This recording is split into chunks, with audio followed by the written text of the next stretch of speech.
नमस्कार प्यारे बच्चों। आज जो अपन है वो कक्षा 9th का जो पहला चैप्टर अपना चल रहा था नंबर सिस्टम संख्या पद्धति में प्रश्नावली 1.3 का क्वेश्चन नंबर 3 को कंटिन्यू करेंगे। उसमें से क्वेश्चन नंबर 3 का जो पहला क्वेश्चन है अपन ने उसको कर लिया है। अब उसके बाद में क्वेश्चन नंबर तीसरे का जो दूसरा क्वेश्चन है उसको अपन सोल्व करेंगे। तो देख लेते हैं क्वेश्चन में क्या बोला गया है। क्वेश्चन में आपका ये बोला गया है कि निम्नलिखित को P/Q के रूप में व्यक्त कीजिए जहां पर P और Q पूर्णांक हैं तथा Q is not equal to 0 है। तो इसको अपन को P/Q के रूप में बदलना है। तो आइए देखते हैं। तो सबसे पहले अपन क्या करते हैं, जो अपन को दे रखा है उसको अपन x के बराबर मानते हैं। तो ऐसा लिखेंगे, माना x बराबर 0.47 के ऊपर बार लगाया हुआ है। तो अपन जानते हैं कि जिस संख्या के ऊपर बार लगा हुआ है उसका अर्थ ये होता है कि उसकी बार बार पुनरावृत्ति हो रही है। तो यहाँ पर आपकी किसकी पुनरावृत्ति हो रही है? 7 की पुनरावृत्ति हो रही है। इसको अपन समीकरण नंबर 1 दे देते हैं। ठीक है बच्चों। अब देखो उसके आगे अपन क्या करेंगे। तो मैंने पिछले वीडियो में आपको बताया था कि जो भी आपका जो संख्या दे रखी है उसमें आपको ये देखना है कि दशमलव के बाद में कितने अंकों पर बार है। ठीक है, तो उतना ही अपन को गुणा करना है। तो अपन यहाँ देख पा रहे हैं कि दशमलव के बाद में केवल और केवल एक अंक जो 7 है उसके ऊपर बार है। तो अपन क्या करेंगे, ऐसा लिखेंगे, दोनों तरफ 10 से गुणा करने पर। ठीक है बच्चों। तो यदि आपका एक अंक पर हो तो 10 से गुणा करेंगे, दो अंक हो, दो अंक के ऊपर बार हो तो अपन 100 से गुणा करेंगे। तो यहाँ पर आपका जो है वो एक अंक है तो अपन ने दोनों तरफ क्या करेंगे, 10 से गुणा करेंगे। तो कर देते हैं अपन यहाँ पर 10 गुणा x बराबर 0.4777 डॉट डॉट डॉट गुणा 10। ठीक है बच्चों। तो अपन ने पिछले वीडियो में भी देखा था कि जब भी किसी संख्या से गुणा करते हैं या जैसे 10 से गुणा करते हैं या 100 से गुणा करते हैं तो जो यह दशमलव है वो इस तरफ बढ़ जाता है। तो यहाँ पर 1 0 है तो आपको एक अंक आगे बढ़ाना है। तो ये हो जाएगा आपका 04.777, इस तरह से कंटिन्यू होगा। ठीक है बच्चों। इसको देते हैं समीकरण नंबर 2। अब क्या करते हैं, समीकरण 2 में से समीकरण 1 को घटाने पर। ठीक है, तो समीकरण 2 जो दे रखा है उसको लिख देते हैं अपन 10x बराबर 04.777, इस तरह से चल रहा है। और समीकरण 1 की बात करूं तो ये लिखा हुआ है x बराबर, दशमलव के नीचे अपन को दशमलव लिखना है तो दशमलव ये लिख दिया मैंने। और फिर देखा कि दशमलव के इधर आपका 0 है तो इधर 0 लिख देते हैं। और उधर आपका क्या लिखा हुआ है, 4 7 7, इस प्रकार का है ये। ठीक है बच्चों। तो अपन क्या कर रहे हैं, तो अब इसको अपन यहाँ सर घटा देते हैं। तो घटाने पर 10x में से आपका x घटा देंगे तो पीछे आपका 9x बचेगा। और यहाँ पर देख रहे हैं तो दशमलव के नीचे दशमलव लिख देते हैं। और ये जो इधर के नंबर है वो आपके सारे के सारे 0 हो जाएंगे। जैसे 7 में से 7 गया तो 0, 7 में से 7 गया तो 0, 7 में से 4 घटाएंगे तो पीछे आपका 3 बचेगा। और यहाँ पर 4 में से 0 घटाएंगे तो 4 बचेगा।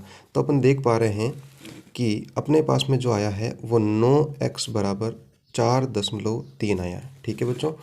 तो अपन अब क्या करेंगे, ये जो 9 है वो x के साथ में गुणा में है तो उसको उधर भेजेंगे, पक्षांतरण करेंगे तो ये आपका किस में हो जाएगा, भाग में हो जाएगा।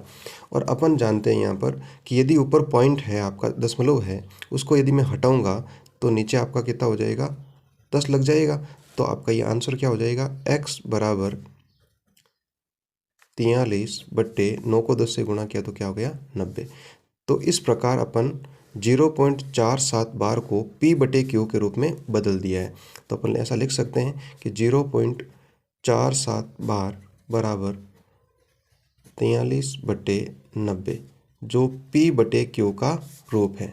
ठीक है बच्चों। तो आशा करता हूँ बहुत अच्छे से समझ में आया होगा। नेक्स्ट क्वेश्चन देखते हैं अपन। तो नेक्स्ट क्वेश्चन अपना ये दिया हुआ है कि 0.001 के ऊपर आपका बार लगाया हुआ है। ठीक है, तो इसको भी अपन P/Q के रूप में बदलने के लिए सबसे पहले अपन क्या करेंगे कि माना x बराबर 0.001 और इसके ऊपर क्या आपका बार, ठीक है। तो अपन समझते हैं कि जो बार लगा हुआ है उसका अर्थ ये होता है कि इसी प्रकार का जो नंबर है वो बार बार क्या हो रहा है, रिपीट हो रहा है, ठीक है। तो अपन इस प्रकार कर देते हैं। यहाँ तक आपको समझ में आ गया होगा। उसके बाद मैंने आपको बताया था कि दशमलव के बाद में कितने अंकों पर आपका जो बार है उतना ही अपन को गुणा करना है।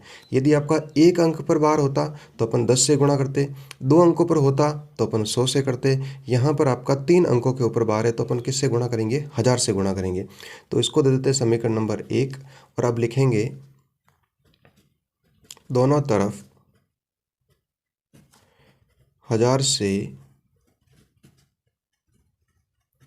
गुणा करने पर, यदि दोनों तरफ अपन 1000 से गुणा करते हैं तो ये हो जाएगा 1000 x बराबर 0.001 डॉट डॉट डॉट गुणा 1000।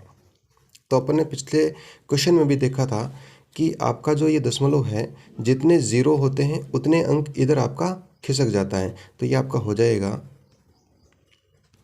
तो यदि 1000 से गुणा कर रहे हैं तो 3 अंक इधर आ जाएगा। तो क्या हो जाएगा आपका 0001, 1 2 और 3 यहाँ पर आपका, फिर ये इस प्रकार आपका रिपीट होता चला जाएगा। इसको दे देते हैं समीकरण नंबर 2। और पिछले क्वेश्चन की तरह ही इसमें भी क्या करेंगे अपन, समीकरण 2 में से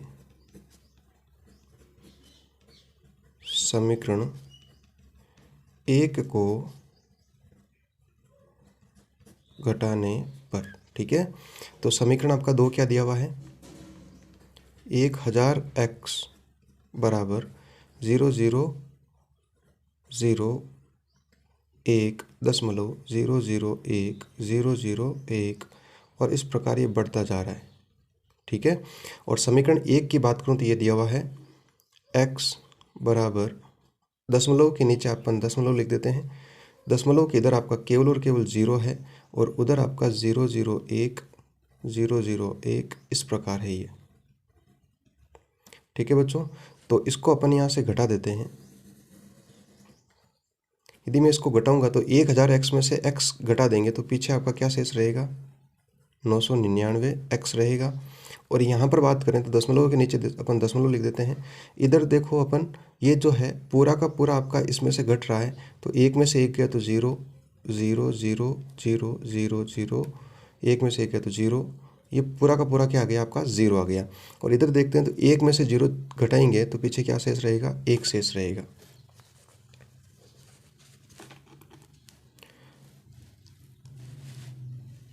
तो अब अपन देख पा रहे हैं कि x बराबर क्या हो जाएगा आपका 1, तो आपका x बराबर हो जाएगा 1/999। तो इस प्रकार अपन इसको भी अपन P/Q के रूप में दर्शा सकते हैं। तो इस तरह का क्वेश्चन आपका बहुत इंपॉर्टेंट क्वेश्चन है, आपकी परीक्षाओं में पूछा जाता है। तो इसकी आप एक बार पुनः प्रैक्टिस